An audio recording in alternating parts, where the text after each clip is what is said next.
Welcome to this short presentation on the Shakespeare authorship question.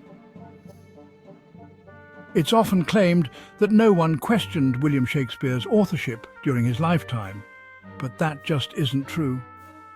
No one can deny that William Shakespeare was an actor. He's recorded performing at court, holds shares in theatres and leaves money in his will to 3 of his fellow actors.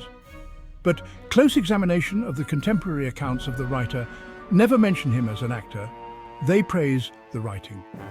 We have no letters or manuscripts in his handwriting, just 6 bad signatures with various spellings, although that wasn't unusual for the time. It is unusual for a writer whose name had been well established by the time he came to sign them. His son-in-law, Dr. John Hall, wrote about the notable inhabitants of Warwickshire, but failed to mention his famous father-in-law. That's a rather startling omission. Those who want to understand how the plays are littered with the experience of a well-read and well-travelled author with extensive legal knowledge and familiarity of foreign courts are keen to look in greater depth at the reasons. There is a huge question mark over the title page attributions to William Shakespeare. During his lifetime, his name will grace the cover of a number of execrable plays known as the apocrypha, 14 plays of such mediocrity as to defy explanation. While a handful of his famous plays appeared anonymously, 17 weren't published in his lifetime, only appearing 7 years after his death. As far as literary legacies go, this is a unique situation.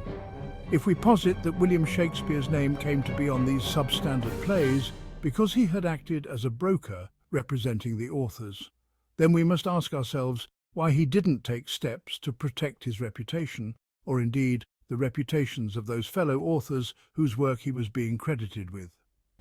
The reason orthodox scholars shy away from even mentioning the apocrypha conundrum is that it strengthens the argument for William Shakespeare having been a broker for both the good and bad plays and author of none.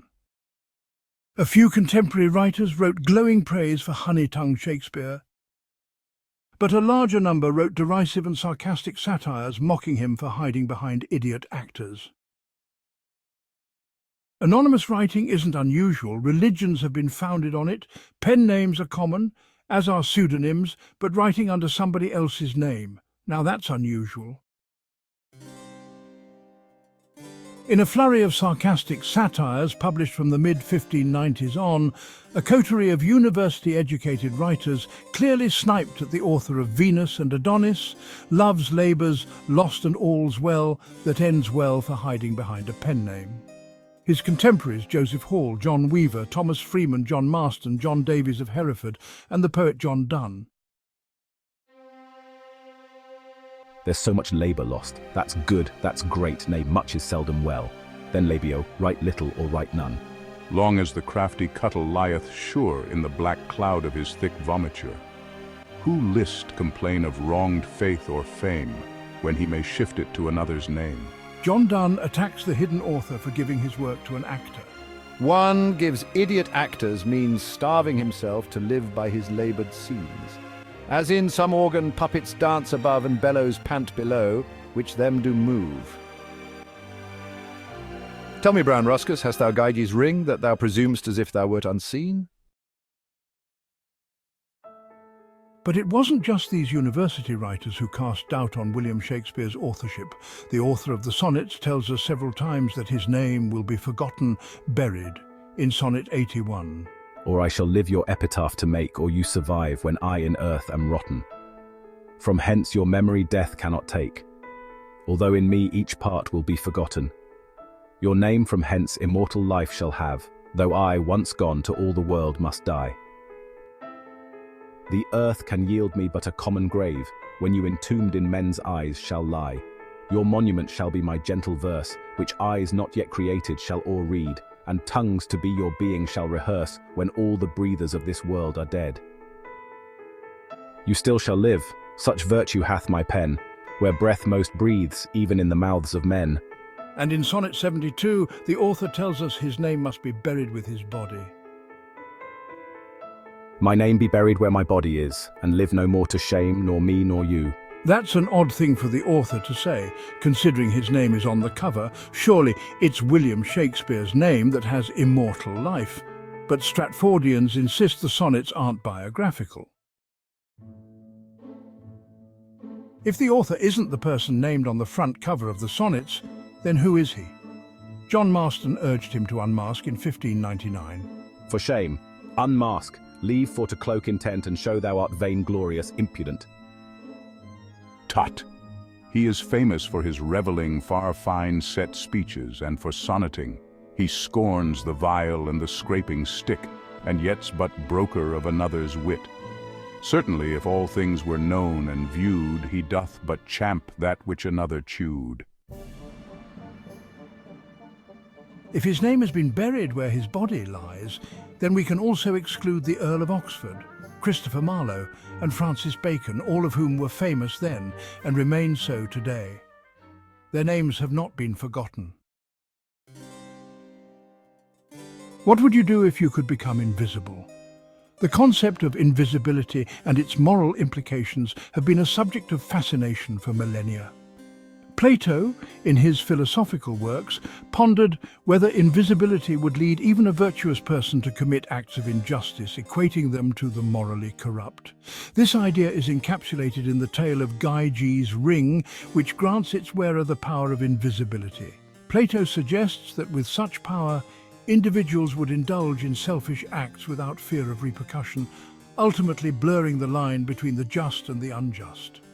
The narrative of Gyge's ring serves as a philosophical exploration of human nature and morality when unobserved by society. Thomas Freeman marveled at Labio's ability to subdue his ego. Believe me, Labio, this were fortitude, over thyself to get a victory. To see thy soul affections subdued, this were triumph worthy memory. Though some will hold, true valour doth consist in resolution and an active body, of injuries not suffering the least. But whoso thinks, I think him but a noddy. We find the blueprint for this anonymous enterprise in Glaucon's account of the Ring of Gyges. The invisible man would become like a god among men and escape the charade of socially construed justice. The social constraint of appearing to others as a good and just man would vanish. Let him be the best of men, and let him be thought the worst, then he will have been put to the proof, and we shall see whether he will be affected by the fear of infamy and its consequences. And let him continue thus to the hour of death, being just and seeming to be unjust. Chapter 10, Our English Terence. John Davies of Hereford connects William Shakespeare to the Roman playwright Terence in 1610. He writes, To our English Terence, Mr. Will Shakespeare. Some say, good Will, which I in sport do sing, hadst thou not played some kingly parts in sport, thou hadst been a companion for a king, and been a king among the meaner sort. Some others rail as they think fit, thou hast no railing but a reigning wit. On the face of it, his poem is a glowing eulogy to William Shakespeare, comparing him to the Roman playwright, Terence. But in The Schoolmaster, 1570, Roger Ascham had said this about Terence. Because it is well known, by good record of learning, and that by Cicero's own witness that some comedies bearing Terence's name were written by worthy Scipio and wise Laelius, and namely Hoton and Adelphi. Suddenly this glowing praise for Will Shakespeare takes on a darker intent. Why associate the author with an historical deceit? Terence was brought to Rome as a slave by the senator Terentius Lucanu. Once freed, the slave adopted his master's name as a way to honour him. It's a murky tale in which Terence is catamite to a coterie of noble writers who use him in more ways than one, foisting both their plays and their affections on him. Two contemporary Roman historians identified the nobleman who gave plays to Terence as the consul and poet Quintus Fabius Labeo. The identity of Labeo has remained obscure. We have three candidates to choose from. The senator and poet Quintus Fabius Labeo mentioned above, Antistius Labeo, a renowned Roman lawyer, and Claudius Labeo, a Roman captain. The play that was gracing the boards at the Globe in the summer of 1599 was reported by Thomas Platter the Younger to be Julius Caesar, in which a character called Labeo appears once during the Battle of Philippi, but does not speak. Why give a character a name and no dialogue? The French translator and classicist Anne Dacier observed of Terence, The senator, Terentius Lucanu, gave our author the name of Terence, according to the prevailing custom among the Romans whenever they conferred freedom on their slaves. His real name we are entirely unacquainted with, though it is somewhat extraordinary that a poet of such distinguished merit should want a friend to hand it down to us, and that by a singular fatality, he who could stamp immortality on the name of his master should be unable to continue his own. In our last video, we shall see how the names Labeo and Terentius Lucanu point to our hidden author. For further videos, please keep watching this channel. And for more information, please see The Master of the Ceremonies by William Corbett, available on Amazon.